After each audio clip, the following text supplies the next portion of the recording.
Welcome to PR Tech Wednesdays. This is the weekly webinar where thought leaders discuss the latest in PR tech. If it's Wednesday, it's PR Tech Wednesdays. We do this every Wednesday from 12 to 1 Pacific time. It's free, and you can sign up at prtechwednesdays.com. My guest today is Kami Huyse. Hi, Kami. Hi, Eric. How are you? It's really great to be here. Yeah, it's great to see you. Kami and I are old Yeah. friends and colleagues, Yeah. and we're going to talk today about PR in general and social media communications specifically post-pandemic. But first, today's video chat is brought to you by the 2020 Media Monitoring Buyer's Guide. This is a vendor-neutral guide with actionable insights on how to choose the right traditional and social media monitoring platform for you. And you can download a free copy at ericschwartzman.com/blog. Our bookstagram of the week is Growth Mindset. The New Psychology of Success by Carol Dweck.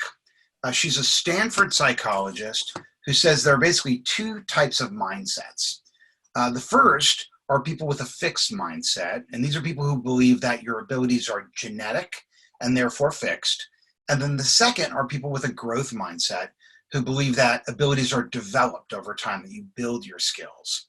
And she expands this idea of growth mindset to organizational cultures and writes about how you can use a growth mindset to motivate those you lead, teach, and love to help them transform their own lives. There's a ton of buzz about this book in business circles, particularly in the HR community, so check it out. And let's get started. So welcome to everyone and all our viewers from around the world. The chat room is open. If you have questions, ask away. Kami, what's going on? Oh my gosh. So like everyone else, we are adjusting to the new normal here in Houston. Just looking at the way that it's impacting families and business and communication. I have really been amazed by the last couple of weeks and just sort of the human spirit and how so many people are pulling together to make things happen. I mean, beyond the fights of over the toilet paper in the aisles, I think that generally speaking, people are looking for ways to help each other during this crisis. And so I am really moved by that. I've had some family drama around that too. We've had some people that are sick and so forth, but I'm hoping that all of you are doing well. And I hope you are too, Eric, and your family. And I know we've talked before and you are, but anybody can get sick right now. So we need to all be thinking about like, what is it? And I guess this is one thing that's come to me right now.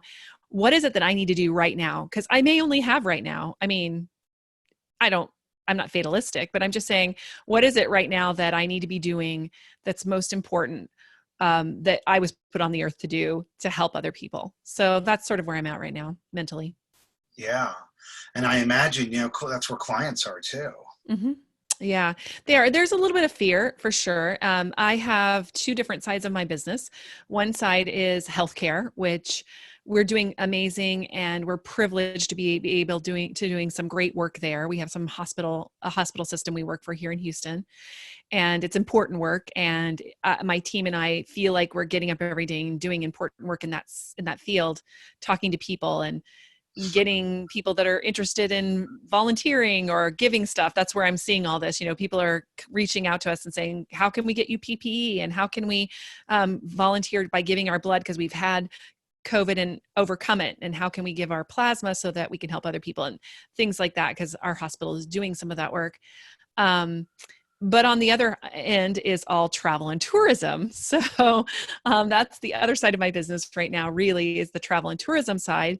And of course, in that side, we're talking about how can we position our travel and tourism products so that when travel and tourism inevitably starts back up again, that we have been a good community partner and that we have done the things that are needed in order to make sure people are safe, while at the same time maybe entertaining them or giving them some new things to look at. So it's been an interesting dichotomy between the haves and the have-nots, I guess you could say. What do we do in each case that's different? Are you seeing on the travel side clients sort of reevaluate their KPIs? Well, I mean, there is no KPIs right now. I'm going to be really honest. Right now, the main thing for them is um, community goodwill. And I don't know how you really measure that exactly, but what I would say is that um, you need to be a community partner at this time and share things. So, for example, Galveston, which is one of our bigger clients throughout the years, they are helping put out information about where you can do shopping for hours, like going to the grocery store or whatever. Or they're also putting out restaurants that are doing takeout so that you know where you can get your takeout and how to do that. And they're keeping those lists up to date and the times of day. So instead of talking about come down to the beach and enjoy all the cool things that are in Galveston, they're talking about how people that live in that area can survive this time. And so I think that's just being a good community partner. So, for your clients, have you been putting out COVID communications on their behalf? Have they been putting out emails and other sorts of notifications? Well, I mean, yeah, I mean, definitely fewer of that on the travel and tourism side, except for, parks and recreation. And so those kinds of things, what's open, what's not, that's all happening. On the hospital and healthcare side, of course, I mean, that's all we do is talk about like exactly what's real, what's not, the science, talking about what people should be doing, debunking myths that are going on, just getting information out there that's valid, that comes from doctors that know what they're talking about, I guess, is really what we're doing. And some of it's been real fun. One of the things that we've done is really just we started a hashtag called Houston We Can. So really talking about we can stay, in our houses, and we put out a little a sign that people can then write down what they're going to do to help. So Houston, we can help each other through this, or Houston, we can stay in our houses another week. Houston, we can wash our hands to protect other people. So we're trying to like engage with the community, so the community is also seeing themselves in the response, because that's really the deal. I mean, healthcare providers are heroes, but heroes need people that are helping them. So, that's kind of where we're at with that. I looked at all the COVID emails that I'd received in my inbox. Mm-hmm. The first one came from Christopher Penn in his newsletter. Mm-hmm. Yeah. He flagged it first. And then, pretty quickly, I got a steady stream of notifications, some from, companies I do business with regularly, some from companies I can't even remember ever doing business with. That's true too. I've seen those too. Like my gym. My gym had never sent me a single email, but after they closed, I was getting, recipes and all sorts of advice of how to, stay active at home. Delta, which never really sends me much, sent me $100 coupon. So let me ask you something. Who should clients be notifying, and what should they be notifying them about? Yeah, so that's a really interesting question. And I'm so glad you brought that up, because I do think that there is this feeling like that you have to notify your clients about everything, and your clients might not even remember who you are. You're, like you said, you may be on some email lists out there that you didn't even realize you were still on, and they're like, hey, we're here, we're protecting our employees, and you're like, great. Your SaaS, your service, software as a service is still working. We're still on the job. Okay, good. I'm glad the online stuff is, I don't know. I mean, I feel like some of it's a little bit, it's an overwhelming thing. So I don't know if you feel this way too, but your inbox is pretty full. And right now, unless you have something specific to do. So Sprint sent me a $5 credit, I guess, for my anniversary. I guess it fell during this time, so that was okay. I mean, that's good. It's like, wow, $5, that's nice. But that wasn't specific COVID related. They did talk about if you needed to get your bill, if you needed payment plans, that would be, they are open to that. So that was good. So I mean, anyway, you're helping people right now with what their problems are right now, I think that's good. Anything that's just talking about you and what you're doing is maybe irrelevant in some cases, unless it absolutely 100% impacts those people. I wouldn't do it. So it's got to be customer centric, Mm-hmm. and it's got to be something relevant that actually matters, not just I want you to know that we're paying our people during during their furlough period, or I guess maybe that would be a goodwill thing that would be. So as a hypothetical, let's say it's a company that, has a pretty fat list. They're not necessarily the type of company that you do business with all the time. They're a once in a while company. Mortgage lender. Okay. Sure. And they want to lay off all their people, but they're going to pay them while they're out. And they want to use that to build goodwill. And they want to do an email about telling everyone, hey, we're letting everyone go for this time, but we're paying them during that period.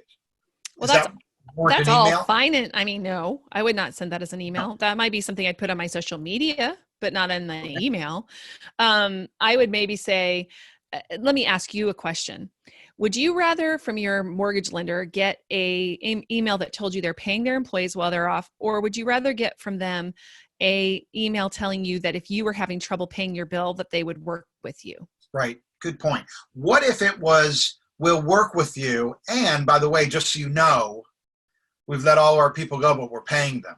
Sure. I mean, that's a nice little extra on there, but you have to lead with the thing that actually matters to the people. That's my point. I mean, I have not gone out to my email list and emailed them saying, we're on the job over here, coming up with great ways to help you. When I have something to offer, I'm going to put it out. I think it's important to realize that you don't have to just put out an email acknowledging that there's a crisis in the world. I think everybody kind of knows that. Yeah. I hope. One of the things I think this impresses upon everyone, because it's something we're always told, but it's so difficult to do in practice, is to keep things short and get to the point. Journalists are always saying, get to the point, but it's like, well, we got to present it in context or you're not going to see the value of the news. But now you see with people really having their noses down and being scared and so much uncertainty, you really have to be short and sweet. And it seems like, crisis communications needs to be to the point.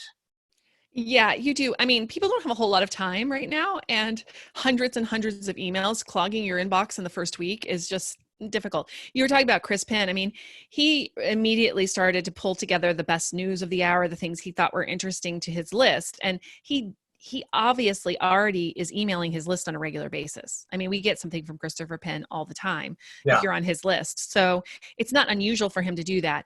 He was talking about masks and traveling, and he was pulling the best media that he saw out there. So I also think you need to be clear that you stick with your brand during this time. I don't know. I just feel like people can be, they can just jump on a bandwagon. And so there was a lot of we hope you're all well. And I don't know, there's just a lot of pat phrases that people are using over and over again, that if you use them in your emails, you start to sound like a little bit ingenuous or whatever you want to say, or not genuine. Disingenuous. There's a story trending in the LA Times today. And I don't know exactly, but it's basically Lady Gaga saying, Jimmy Fallon said to her, we're all in this together. And she said something like, no, we're not all in this together. And I guess we are all in this together, but certainly some are more at risk than others. And that was kind of her point, and that's one of those pat phrases, we're all in this together. Well, try saying that to a single mom with no savings who, is out of work now. Yeah, I actually saw it in the Nextdoor app. I don't know if you guys know what the Nextdoor app, but is an app that people join, and it's people from your neighborhood.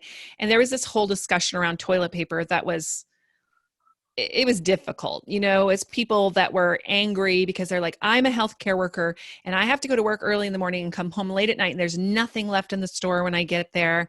And they're the people that were like, I have underlying conditions and I can't just go from store to store to store. It's like putting my life at risk to go searching for the things I can't get. And then there was the woman who said, my husband is a healthcare worker and I have 4 kids under the age of 7. And then I have to bring them with me to the store, and people give me dirty looks because right now it's not cool to bring your kids to the store for lots of reasons. But she has no choice. She either takes them or they don't eat. So it's like, I think we are in this together, but we all have differing levels of experiences that are happening right now. So I do think being careful about that is important. People get stressed out about certain things because they're under a different amount of pressure than others. If you're sitting at home and you haven't lost your job and you have plenty of work and you have food for the most part, except for a few things you can't get because, you're in a different situation than somebody who's lost their job, not sure where the next paycheck is coming from, can't get through the unemployment line. I don't know. It's just different. Yeah. So, let's talk for a minute about acknowledging the pandemic on your website. mm-hmm. Obviously, as a species, we're all impacted by this. Mm-hmm. And certainly brands are, members of the same community, albeit, where they're not people, they're organizations. Should every organization acknowledge this condition in some way, or is it okay to just leave the website as it is and, business as usual? I mean, I think it depends. I mean, I don't think there's a one answer for that. So I'd say go to your website and read it in light of where you're at right now and say, does anything stick out to me here? The messaging has to be different. So for example, we're about to launch Smart Social Secrets. I was talking to you this before, which is an online training program that helps people to put together their strategy for their social media and really their communications. And are they live classes? Are they on demand? What's the format? It's a little bit of both. So there's going to be online, it's going to be an online course thing. We're using Kajabi. So you'll have you can watch through the courses at your own leisure, but for 6 weeks, we're going to be in the weeds with them weekly with Q&As and running through the programs and hot seats and community. So there's going to be a community element around it as well for 6 weeks, because that's sort of my gig anyways, creating community and supporting community. So the question was, do you go ahead and launch something like this right now, or do you wait until things have cooled off, right? That's the question. And some of the things that may have been the pain points of the people that were going to take this 2 or 3 weeks ago are different than what they are now. So right now, I mean, people want to know what to say, how to say it. They want to have a plan in place. They want to be able to come out of this running instead of trying to start up again. So how do you do that? And so we've partnered with Lift Fund, which is a micro lending platform. They are going to be doing a lot of the lending for the stimulus and that kind of things. And we're going to be working with them to get the right help at the right time. So you see what I'm saying? That's different than even a month ago, which would have been time to get your strategy together.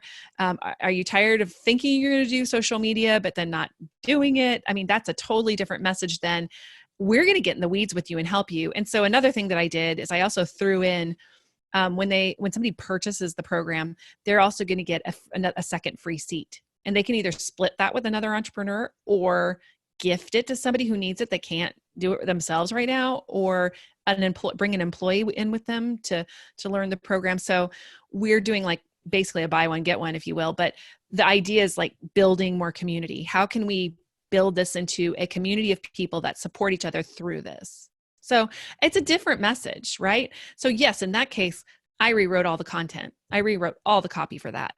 But on my regular website, not as much. It's your story or strategy. I mean, what about a hello bar at the top, or a pop-up, or just something? Yeah, I mean, if you're willing to give something right now, I think if you're willing to give something right now, yes. So if it's just self-serving, hey, so sorry to, no, but if you have something to offer that will help people either for free or for a very low cost, put it there. I would say yes, but I don't think there's this, everybody should acknowledge it. No, I mean, it depends on what the messaging is and what you're doing. I mean, right now, actually, it's kind of funny you say that, because Continental came out with Share a Square campaign just in the last couple of days. And a lot of people are like, why don't you share your product with the grocery store? I mean, so you got to be careful too what you're putting out there, because people are like, I can't find your product. And they're like, well, we're sorry, we can't directly sell to people. They're like, hey, if you put up a website, we would buy from you. You've got to realize too that you can be sounding tone deaf if you're not careful. You got to think about where people are right now. Okay, back. Good. Yeah, you were. What about social media profiles? Yeah. So for social media profiles right now, honestly, again, you want to think about what it is that you have to offer right now that people want and need. And, either you're giving it for free or you're giving it for payment, that's fine. But like making sure your messaging like meets people where they are right now. That's so important. I mean, I'm going to just say it over and over again. People have different problems today than they had 4 weeks ago. So, if we're doing our PR and marketing right, we're thinking about our audience and our community, the community that we build around us, and we're thinking of ways to serve them. And we need to shift with that. So, I mean, some things may not need to shift as much as others, So if you're selling batteries, you may not have to worry about that so much. I would be careful because some people are shifting their messaging. For instance, I'll give you a good example. Virus removal programs. I've been seeing everybody pop up with these like, hey, the world is scary and can be difficult. Get your computer virus program. And I'm like, this is not a computer virus, people. It's a biological virus. So it's like, why are we doing this? So like using fear right now to try to get people to buy is like, I don't know, I kind of put it in the evil category, but you know what I'm saying? I just feel like you can step into that too deep. Just one thought. So you had a really cool call with Scott Bardell. Yeah. This week. Now you're doing this LinkedIn Live, right? Mm-hmm. Yeah. Talk to us about that. Yes. So on Tuesdays and Thursdays, I'm going live at 8:15 a.m. Central Time. So that'd be very early. I'm sorry, in Pacific Time. I have to do it before my kids wake up and cause havoc. But I'm doing it at 8:15, and we are doing live stream, so you watch them and replay, but I'm having different guests on. I'm also just talking sometimes, but we're really covering all these different pieces of communication. And yeah, so I had Scott on, and he had some interesting ideas. So and yeah, talk to us about sort of what's going on in the earned media space right now. Yeah, so we were talking about earned media, which we really were talking about what he calls earned plus media, which is more of a paid thing, to be honest with you.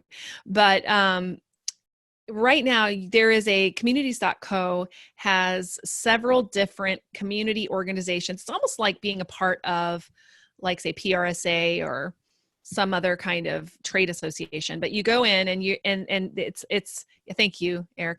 It's he put that in the chat so you guys could get it. But communities.co has 3 different ones. They have one for Ad Age, they have one with Forbes, and they have one with the business journals. Yeah.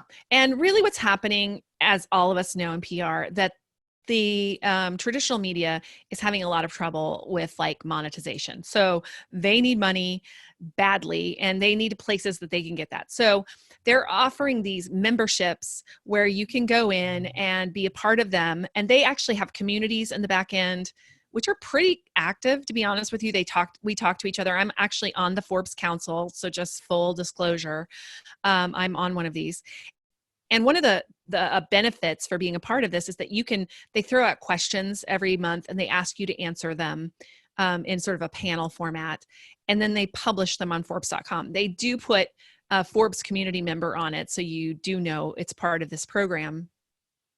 And they also will allow you to write articles, which also are marked. Now, I'm going to be honest. I've been in it for 2 years now. I have not written an article yet. I know it's terrible. I should have, but I haven't. But I just enjoy having that connection with other people in the same level as I am on the group, because you have to have like a million or more in revenue per year to be a part of the group. So it's nice to have, like, we talk about similar problems like HR and issues with that, and like how do you deal with employees and so on. So it's nice to be able to have that community, and that's important to me. But it is also a good opportunity, honestly, to get your messages and stuff onto Forbes.com. Now, when I say your messages, I mean sharing your experience, because they're very picky about what you put on there. They don't let you link to clients. They don't let you link to yourself. They don't let you promote overly. So they also don't let you go out and like interview one of your clients or interview somebody. They want you to come on and talk about your experience and what you have to offer and share it with your peers, sort of is how it looks. So it's interesting. It costs a couple $1,000s a year. It's not really much more than it would cost to be in like any membership organization. So I don't know. I mean, I think there's some great things. Scott really likes it. One of the things that's really great about it is it puts you in Google News feed, which is really interesting. And it also, I'm sure you've seen it on LinkedIn. It says so-and-so who's a friend of yours was in the news. And then you click on that. So it shows up on LinkedIn too. Yeah. So in terms of earned media, are you seeing an appetite for non-COVID news, or is it all pretty much COVID all the time? No, I think there's some out there. There's a couple of different newsletters and things that I get. So WashingtonPost.com has some, and they do like the non-COVID stuff. So there's a lot of people looking at that. And actually, Shri, do you know who Shri is? His last name I'll never be able to say, but he's Shaka. huh? Yeah, I can't say it either. Okay, well, maybe if you can grab his stuff and put it in the side while I'm talking to him about him. He is he's got a lot of journalists in New York, especially, that he's really connected with, and he's got a private group that I'm part of, and he does live streams with them every week as well. And he brings in all these journalists, and really they were talking about this very thing last week, which is, does anything that's not COVID related get covered? So he was trying to bring stories to light that were not COVID, focused. I mean, right now, if you're a big celebrity and you die of anything but COVID, nobody even really knows. We're going to come out of this and we're going to find out who made it through, and it's not going to all be COVID related. So yeah, I mean, right now, if you don't have that kind of hook, it's really, really hard to get in. I think a lot of people are interested in digitalization right now. Like, how can you digitalize things? That's a big one. I think that's not, I mean, it's COVID related, but not. I actually have a client who is just about to do some international pitching. We're working on that right now. I can't really talk about it yet, but it's got a slight COVID. It's definitely got a COVID related angle to it, but it's more about advertising and how people are responding to advertising right now, and what people are thinking about. Actually, what you just asked me, how people are thinking about the messaging that has changed and hasn't changed since this started. So I'll have some hard data on that in about another week that I can share, but right now I can't. So And we're going to be going on your Twitter. I'll share it on Twitter. I'll share it everywhere when it's ready. Yeah. We're going to probably be doing some pitching first internationally. So that's coming up. The study is undergoing right now. It's international study. So I think we're going to see how people are reacting to these different things. But I know there's an appetite by people who are at home not to be 24/7 in the news anymore. So there have been friends of mine, I don't know, those of you who are on the call, I'd love to hear from you in the chat. Are you limiting how much you're watching the news? I know that for me, I get up in the morning, I check, and then in the evening I check because I need to for my job. But if I was actually on it like all day long, I actually was at first, and it was sucking all the air out of me. So I was looking for those things. There are people that are starting to do entertainment. The entertainment is a huge message. Like, how do we entertain all these people that are home and no shows are going on? Well, people are starting to do music online and share their music, and really well-known stars are, doing live concerts every day. And I mean, it's pretty amazing, don't you think? Yeah, no, definitely. In terms of, crisis communications, we're living through a crisis. This is clearly a crisis. Clearly. We'll probably top 100,000 deaths in the next few days, if not the next couple days. And God only knows how far this thing goes. So we are living through a crisis. Now, does that mean that all communications are crisis communications right now? No, I don't think they are. What is crisis communication mode anyways? Oh, I think crisis communication is really about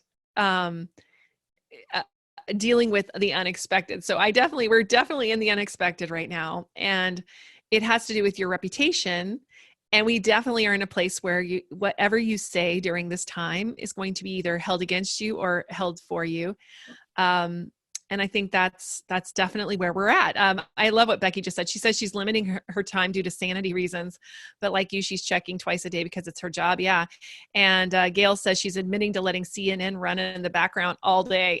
Yeah. I mean, it's so hard right now, guys. And so I do feel like we are needing to be more guarded about what we're saying right now. And we were just kind of lamenting this on Twitter, like when it first came out. It's like whoever came up with the crisis plan that the entire world would be under this kind of a situation. Like there's so many places on the crisis planning that this would have failed. Everybody's crisis plan failed.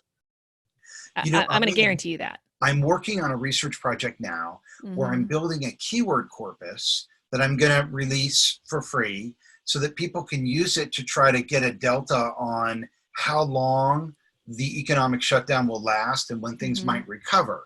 And I'm doing it with Talkwalker. Oh, that's great. And so I'm seeing the news there by combining in a Boolean fashion COVID-related words with economic related words to try to gauge that. And I'm just at the beginning stages, but we're going to have Todd Gross, the CEO of Talkwalker, on in a couple weeks. I saw that. And we'll release the study then with him. But I have been consuming, in the morning, I've been looking at what's trending on Twitter. And I've been looking at the briefing from the New York Times, not really going much deeper than that. And then at night, I used to rely on the comedy news shows to sort of keep my toe in the water just because I could handle that. Yeah. But they're gone now. They're not they broadcasting. So I've been watching PBS for domestic news, BBC for international news every night. And it's a bummer. And my wife is bummed and she has to leave the room and nobody wants to be there because it's such a bummer. But I feel like I have a responsibility to keep apprised of what's going on here, as a business person and as a husband and a father. Yeah. And I think that a lot of people feel that way. I mean, there's this responsibility that's there, in addition to the fact that, some of us, it's our jobs, but I do feel like, we're trying to read the tea leaves of what's going to happen next. And honestly, we don't know. It's like sort of this unknown thing, which is probably the worst part of it for people. So I think if you understand that that's where most people are coming from, they're like, they just want to know that your communication then can be sensitive to that, that understanding, even if you're just empathizing, like, we know you want to know, we want to know too, just simple things that are, like where people realize that you're listening to them, that you're thinking of them, that you're wanting them, to be there. So I don't know. I'm just kind of saying that I guess what I'm trying to say here is that we all are going to want to know what's happening, but we can't know that until it kind of shows itself to us. Because I'd like to know when we're going to peak here in Houston, because I have a hospital sitting here. Are we going to be overwhelmed? Are we not going to be overwhelmed? That would be nice to know. So that's maybe the tea leaves I'm trying to read right now. Well, that's a nice segue to what I want to talk about next, because I want to sort of talk about mapping the COVID curve from a crisis communication standpoint. And Scarlett Abbott released a mapping the COVID communications curve white paper. And she says these are the phases. Phase 1, containment. Phase 2, early delay. Phase 3, late delay. Phase 4, mitigation. Phase 5, containment. And phase 6, the new normal. What does the world after this look like? Where are we now? In that, are we in the mitigation phase, would you say, or containment? Containment would be that, we've got it under wraps, so we're not in containment. I don't think so. We're not containing anything. Although I do think people do feel like they're making a difference by staying at home. So the ones that are staying at home, I think that they may be in the containment mindset because they're like, we're containing this in our house. We're doing our part. And I think that's really an important psychologically for people to be able to be there, like to feel like that, to feel the truth that they're part of something bigger than themselves. I think that's really important. I don't know. I mean, I don't know if we know that where we're at. It's kind of like when they say, are we in a depression or not in the economy? And then they only can really tell if we were in a depression after the depression. I don't know if you know that, but that's sort of true. You don't know the moments that actually where you switch to another place. So, I mean, for me, I'm just trying to pace myself. Like, I think of this as a marathon. my brain is in July. Like that's kind of where my brain is for any kind of startup in my mind.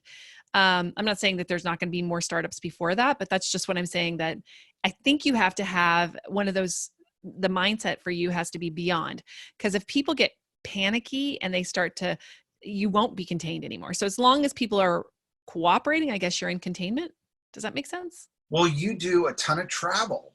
So, I mean, I should do. travel brands at this point be planning to relaunch? I mean, because, the New York Yes. Times has basically on the shelf an obituary for everybody ready to go, because Mm-hmm. you don't know when they're going to die. So there's somebody whose job it is to write obituaries and keep them up to date for famous people, so that when they do die, they're ready to publish. Should travel brands and restaurants and brands that have been really just hammered by the crisis, should they now be planning their relaunch? I mean, yes, I actually believe they should, but that's with the caveat that it is okay to feel overwhelmed right now, and it's okay to feel um, the feelings that you have, because we're going through a very stressful time. Like if you're sitting there not sure where the next meal is coming from, it's going to be very hard if you're at the bottom of Maslow's triangle to be up here in the point, trying to self-realize after the crisis. Yeah. Let's fix this part. You're going to have to work on your foundational parts. And maybe part of it's just mental mindset kind of stuff that you're going to need to work on. Like, what is it that makes you sane? For me, it's walking every night with my husband, just getting out and just walking. And we kind of go when the sun is coming down, so there's not as many people, and we just walk. That helps. So you've got to think about what's going to help. So going back to that, I just want to be clear that we're talking about individuals here instead of like an entire industry. So I'm just going to go there. But yes, I think that this is a good time for you to start to think about what's next, because if you do, you will be ahead of the curve, because most people will not do that. They just But I won't. guess I guess you're sort of hedging, because planning for containment assumes some understanding of what the new normal is, and we don't really know that. What the new Well, normal looks for like. me, it's really about community. So for me right now, it's about people. So right now, the best thing you can do that will help you in the future is not so much this grand scheme that you're going to come up with, but who are the people that you're helping right now? Who are you growing relationships with? Reaching out to people, reaching out to your customers, reaching out to the community. That's where you build momentum for later, because those people will come back behind you and up underneath you whenever it's time to relaunch. I think relationships is really what you should be focused on, not a huge scheme or strategy. I mean, strategy is important, but it only is so important as insofar as who it is that you're building this thing for. Who are the people? I think that's the most important part. Cool. And I'm glad that we are talking here, because it lights our relationship back up again. I know. I'm so happy about that. I really am. I mean, I've been kind of in my Houston community. Hi, Houston. There's a few in the house, so thank you guys. They know I'm very invested in this community in Houston. But I do have this amazing network of friends around the world that I'm really excited to like get back connected with, because I do see that as a future piece of what my company is about, my business, but also it's just, how can I help my friends and people that are in different places? So I love that you're doing this. I really am. And if anybody wants to do these workshops, I'm coming up. They're free. I'm doing a couple of them on how to start thinking about doing your strategy for your business. I'm doing two, like one, like the next 2 Fridays, not this Friday, but the Friday after and the Friday after. And then this Friday, social media breakfast, we're going completely online. So I have Jeff Reitman coming, and he's going to be talking about how to tell stories with data. And he does a lot of open source data, like storytelling. So I think that's really important right now too. Data right now is, everybody wants to understand it better. So we Yeah. as communicators need to do so as well. So Yeah. I have a couple of things coming up that people can get more educated around these things. We're sort of in this period, this period right now where people are starting for the first time on a broad scale to shift from monitoring based on reputation Mm-hmm. to monitoring for intelligence. Mm-hmm. And it's really only been the really agile organizations that have been able to use something like a monitoring platform to get business intelligence, actionable strategic insights from data. Yep. But I think now, now more than ever, people are realizing, wow, counting clips and mentions pales in comparison to strategic insights. If what I want to do is get a seat at the boardroom table and really prove my worth to the organization, they say at times like this, PR and marketing are the first thing to go. Yeah, so, and it has been actually. If you look at advertising on Facebook, it's cratered. Like it's really cheap to advertise right now on Facebook because 30% has come up in the amount of people that are watching, and all of these organizations have like just ended their advertising, which they're going to come back. So right now is a really good opportunity, honestly, to reach the people that you want to reach across these different channels. And also, I'm going to say, one of the things that we've been doing, and one of the things I teach as well, is around something called the word vault. So I look at what people are talking about and keep track. Like, so I'm taking actual language that people are using and then using that language to mirror back to them. So that's one of the things that we teach in the course, for instance, but it's really called the word vault. And it's pretty much simple as going out and listening to what people are saying and then bringing it back and using that to make them understand that you understand them. And if people feel like you understand them, they're going to rally around you and your brand. Well, that's cool. smartsocialsecrets.com sounds really cool. And I thanks for sharing the link. I clicked it and I'm definitely going to check it out. Cool. I'm sure, if you're leading it, it'll be great. Awesome. Let's switch gears for a second because, I know you've been, running Zoetica for a decade now. I know. And from the beginning, you decided, what? Virtual company. Yep. And you said you modeled your how you did that after the company behind WordPress, right? That's right. Tell us a little bit about that. So that was actually something that came early on. So I started, actually, my first company was in 2002, which was called My PR Pro. And I was a contractor, if you will. But what happened there is that I had left my job in Washington, D.C. I was the director of communications for the Manufactured Housing Institute. I was their national spokesperson, and I also ran their magazine. And when I left, they said, "Hey, can you continue to be the editor of the magazine from Texas and back in Washington, D.C.?" And I said, that'd be great, because I always had wanted to start my own company anyway. And I thought that would be great. It would be a first client. It'd be somebody I knew.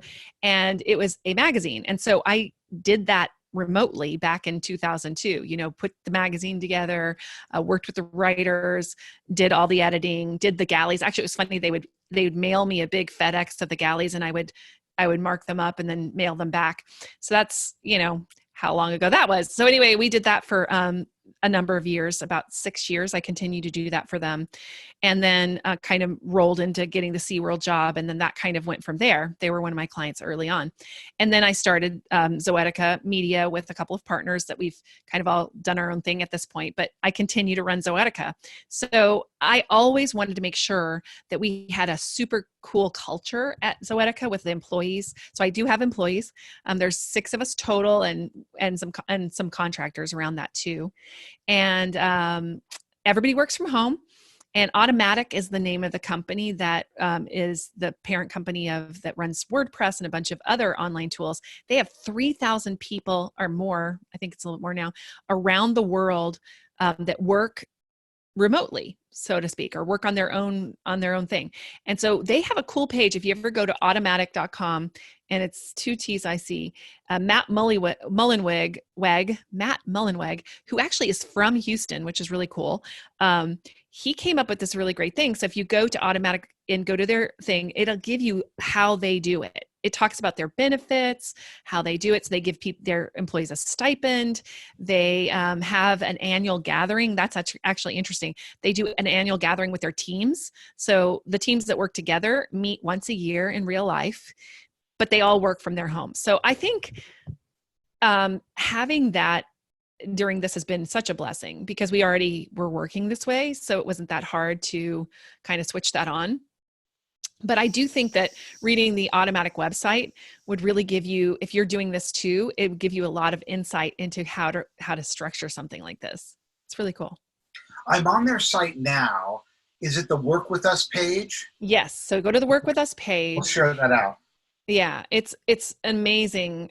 Really, I the first time I actually learned about this, um, I was so excited because I said, this is exactly the way I want to build my business. This is exactly the way I want to build my business. Well, let's get And inside the stack that you use to do that, because obviously Zoom is really just only one piece of that. yeah, so I What don't else are really, you yeah, using? Sort of, I don't really you use Zoom so much. I use bluejeans.tv. So know, that's mine, similar to Zoom. And I've been using it for years because I started it with the social media breakfast because it also live streams. That's really great. So for my team, we use BlueJeans a lot, and we've used Skype in the past too. So Skype is another piece of it, although lately we've pretty much rotated completely to BlueJeans. And then we use one of my favorites, which is gusto.com. And Gusto is basically an HR package. We do all of our payments to our employees and contractors through that. We run our workman's compensation through that as well, as far as the insurance that we have to keep for that. We do that there. And that actually is awesome because at the end of the year, it sends out the 1099s and the W-2s. It does all the filing with the state, like when somebody new starts, it does all the quarterly filings, taxes, everything. So I love Gusto for that. And I've been using that for a number of years now, maybe 6 or 7, I don't know, a long time. And I don't know, I mean, you'd have to, it's very easy for me to hire. It makes it very simple for me to do those things that honestly, I don't think I'm very good at. So that's really good. We use QuickBooks Online, and I do have a bookkeeper that I've hired. You could probably hire online somebody to do that too. But I have somebody here locally that does it for me. And what else? We are just, yeah, I mean, we have an online hiring process that I've created, and people have to go through a testing process with me. I use Google Forms for that. I know, very, very exciting, but Google is big for us too. We also have Dropbox. Dropbox is part of what we do with some of our clients. And then for insurance, like errors and omissions and things like that, I use Hiscox, which is also an online. never heard of that. Mm-hmm. What is it? How do you spell it?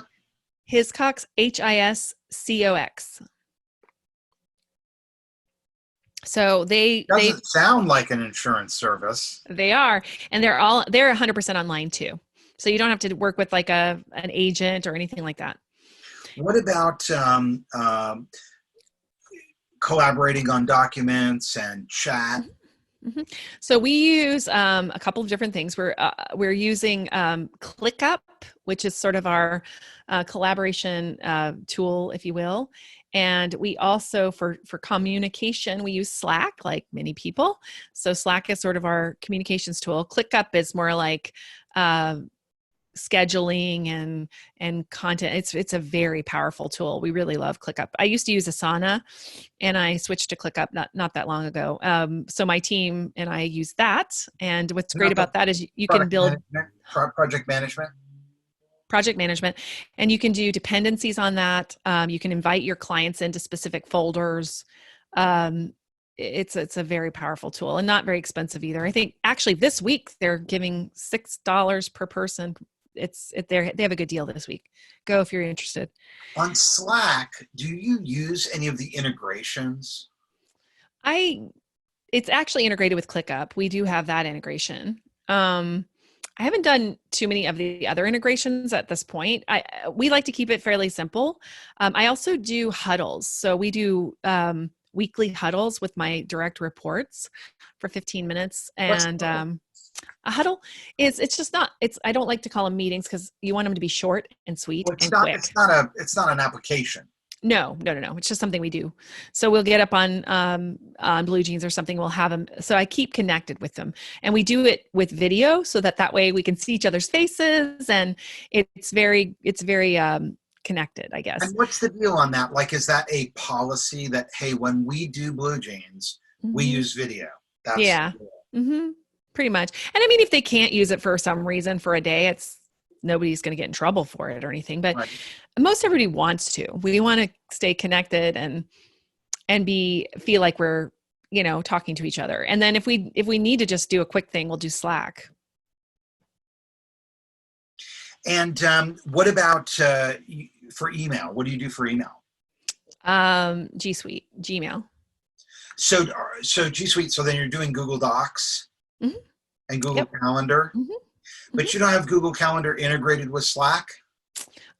We haven't done that, no. Mm-mm. So maybe I should learn something here. But do you have email integrated with Zoom so that if someone wants to schedule We a Zoom, don't use Zoom. We don't use Zoom, so no. well, But for BlueJean, then, for BlueJean. yeah, we do not because we're not doing that. We just have it set up. I have a virtual assistant. I actually use Zirtual for that, Zirtual. And they have a dedicated person for me. She's been my virtual assistant for years at this point, You were Devana. one of the first people to get a virtual assistant. Yeah. I remember. I was So, like, so tell me what Zirtual does for you.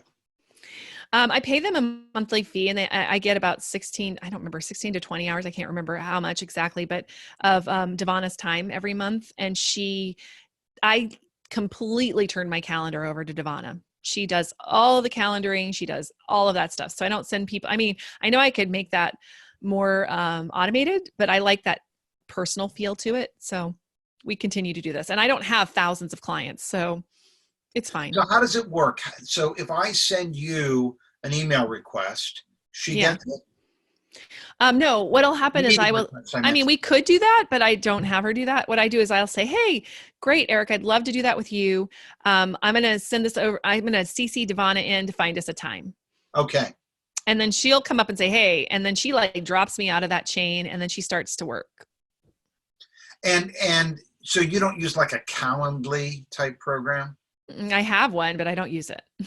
So how do you get how does Devora know how much buffer to leave in between other? I have it all in my calendar. So I've got like my cutoff times in the calendar. It's all set up. We just set it up in advance. She knows, and she's known me. I mean, she's worked with me now for 6 years. So we've set up certain parameters. Like I don't like to have a meeting before then and after then. I need a certain amount of time between them, and then she just works based on what she sees. What And do available. you use for as a social media engagement dashboard?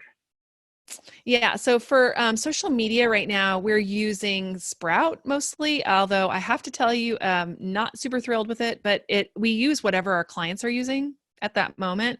So for the healthcare client, we have been using Sprout, and they have the HIPAA side of things covered. So that's why we've used them. I'm really bullish on Agora Pulse right now. I think they have some really great things to offer at the moment.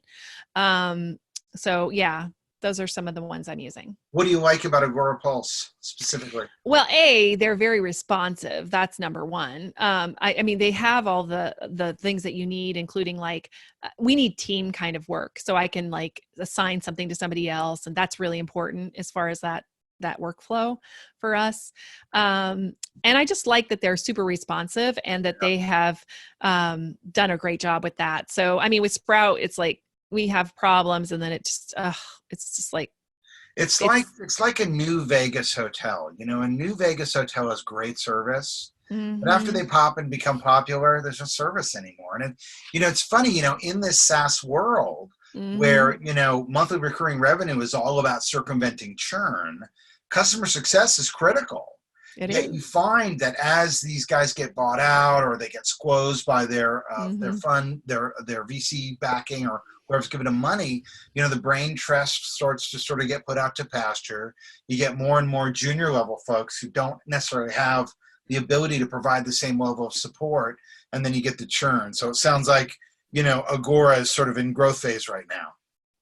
Yeah, they are, and they're doing a great job with that. So right now, I'm kind of bullish on them for that reason. It's hard, like if you're doing an enterprise account, to change it once it's in place, because there's just a lot of it's just harder to change it. Like if you're small and scrappy and solo, you can kind of you can bop between them. But for something like a hospital system, you have to make sure that you've got that backed up. And what about listening? What about measurement? Yeah, so I still like True Social Metrics a lot. They are a separate measurement tool. What I like about them is they have like a lot of engagement. They have all the engagement things, and they also have good benchmarking. You can look at your benchmarks against other people in the same industry. So that's really nice too. I really like them a lot. That's great. Hey, we have a little bit of time left, and I want to play a song for everybody. So let's just give this a listen, okay?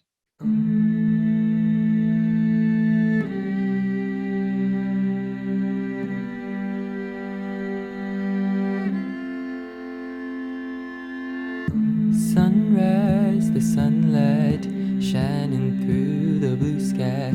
After long days comes peaceful nights. Opened a window, felt the breeze come by,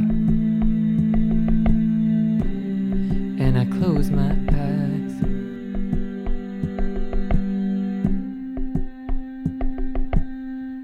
The wind roared, the rain poured, the pitter-patter of the drops on the porch. The trees swayed into another day.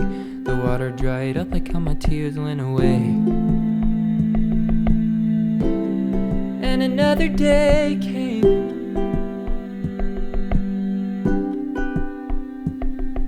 No matter the weather, no matter the time, no matter the moment or headspace in mind, no matter how tired, no matter how mad, you can always find your way home. Find your way back home.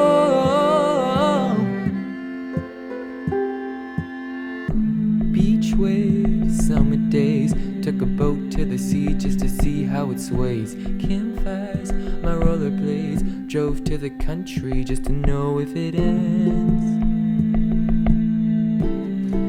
It's never ending.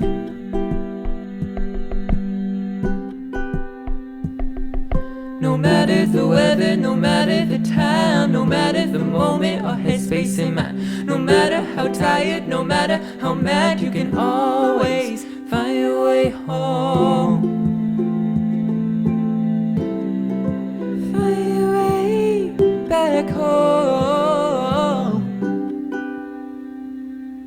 No matter the weather, no matter the time, no matter the moment or headspace in mind, no matter how tired, no matter how mad, you can always find your way back home.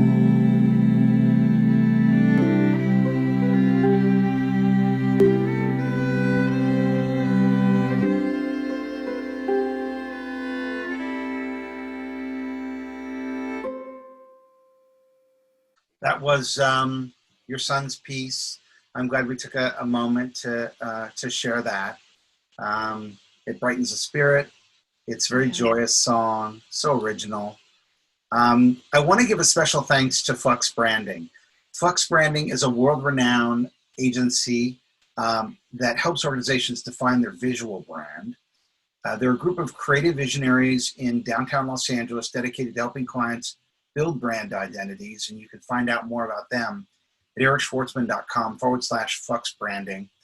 And Digital Dragon, where children can develop the skills they need to prosper in the age of machines. Digital Dragon teaches digital literacy to tomorrow's programmers, and you can find out more about them at ericschwartzman.com/DD. Next week, we've got a panel discussion with a bunch of Los Angeles-based PR experts. I'm excited about this. We have Bob Gold of Bob Gold and Associates. His clients include Amazon Studios, Hong Kong Trade Development Council, and ESPN. We have Amy Levy PR, Amy Levy of Amy Levy PR. She represents BMW, Sodexo, a number of restaurants, so that'll be interesting to hear about, and also the cannabis trade, a number of companies in the cannabis trade. And Kimberly Goodnight of Media Playhouse PR, which reps some of LA's hottest fashion, accessory, beauty, and lifestyle brands. So it's a great group. They're all senior level, very experienced, and we are going to have a deep dive conversation with them about earned media. So I hope you can join us. If you're watching this on Facebook, you can sign in and join us every Wednesday by signing up at prtechwednesdays.com. Kami, thanks for doing this. Oh my gosh, thank you for inviting me. This has been really great. Thanks for those of you who showed up as well. Really appreciate you being here. And thanks for playing the song. So cool.